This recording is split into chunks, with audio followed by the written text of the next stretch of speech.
we have been discussing regularly on the topical issues. Today we are going to discuss the Special Marriage Act because it is in the news these days and we have been getting a lot of information about it. A lot of people are inquiring about it and they say that how come the Special Marriage Act would be able to contain and control the conversion of one religion from one religion to other religion. As a matter of fact, Special Marriage Act was introduced a year before the Hindu Marriage Act was enacted in 1955. And this act was naturally, in fact, 1 year older than the Hindu Marriage Act, so it was enacted by Parliament in 1954.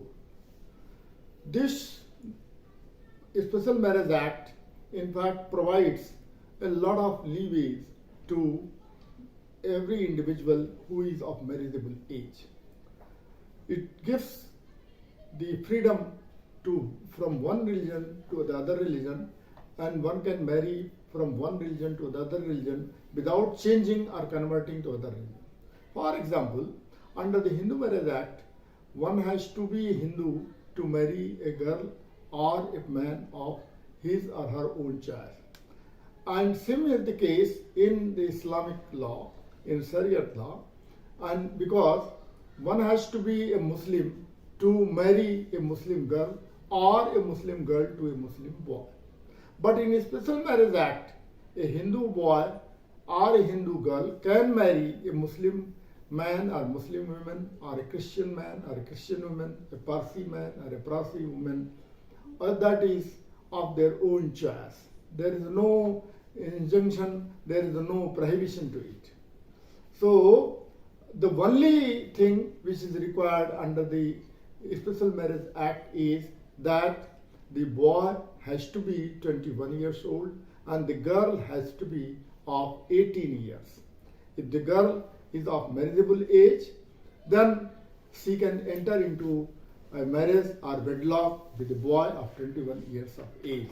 There is no restriction whether he or she will have to convert to the other religion or the religion of one's spouse. Whereas this freedom is not available in the private in the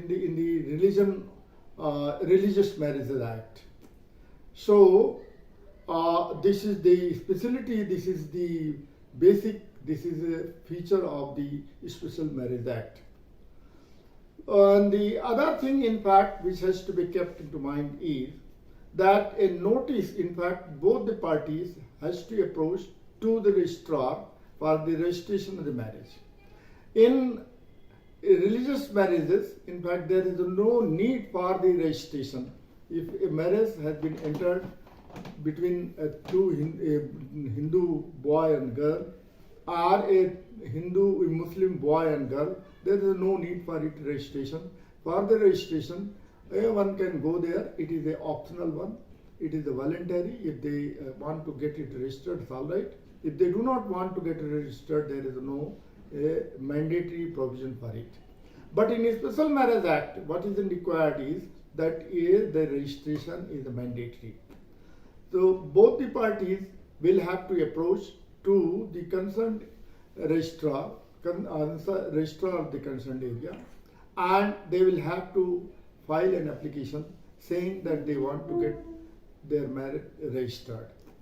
For this purpose, they will have to give their identity card, this copy of their identity card, showing that they belong to a particular area or particular place, and they are both of them are the Indian citizens.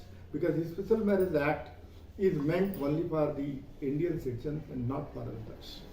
So they can come from any region, they can come from any area, they can come from any caste, they can come from any religion. It is interfaith, interreligious marriage and intercaste marriage. So nothing is prohibiting them to marry to each other. Both of them can belong to the same caste, same religion also. There is no, in fact, restriction as such whether they should belong to a different caste and different religion only. So for this purpose, what is needed is that a 30 days time is to be given by the registrar, and registrar will get this notice in fact pasted at a place where people can see it and say that if they have got any objection, they can raise their objection. What is the need for this? Because the objectives of the intent of the act is that if somebody in fact is seducing any girl or a boy or anybody, or entering into a marriage or wedlock only on the basis of the deception or cheating, then a 30 days notice will be there, and if anybody is raising the objection, then that objection will be entertained and that will be inquired into by the registrar. The registrar is a duty point to inquire into it and find out whether the objections are correct or not. If the objections are correct, then the registration of the marriage will be stopped, and if the objections are frivolous, vexatious, and have got no meaning at all, then he will enter into the registration of the marriage. This is the provision. However, nowadays, in fact, various high courts and even the Supreme Court of India have said it that there is no need for the 30 days notice, because it is an infringement to the fundamental rights of two individuals and adult individuals who are going to marry each other on their own volition, desire or sweet will. So why should there be an objection from anybody if they want to marry? So, but then the other logic in fact is there, that if there is some deception, at least that deception can be pointed out before the registrar so that he or she may take appropriate action about it. But as I have already said, that Allahabad High Court very recently said that there is no need for the registration, 30 days time for the registration, because that amounts to the violation of the fundamental right of the two adult individuals. And the other basic information which is required for this marriage is that the boy and the girl must in fact have the consent. They must be agreed to it. That is why they can go for the registration of the marriage. There is a provision that the boy or the girl in fact should enter into a wedlock without any coercion, without any rituals. In fact, if somebody is entering into a Hindu Marriage Act, then certain rituals are to be performed. Here no rituals are required, no customs are, no pomp and show, nothing else. In fact, it is a very austere thing. In fact, without spending money, this can be done. So, in a way, it is a good thing. As far as the registration of the marriage, other religions are concerned, well, that is voluntary, as I have already said it in the beginning. But it is better that marriages are in fact registered even among the religionists. The only plus point, in fact, which can be underlined here, basically, in fact, is that there is no need for the conversion. Earlier, in fact, we have been saying that if a Hindu girl wants to marry a Muslim or Christian or Parsi boy, then she has to convert herself to the religion of her spouse. Same was the case with the other way. In fact, if any Muslim girl or a Christian girl or a Parsi girl want to marry a Hindu boy or a Sikh boy or a Buddhist boy, she was supposed to convert herself to the religion of her spouse. But now there is no such restriction. That is why this marriage, in fact, has come as a blessing for most of the youngsters.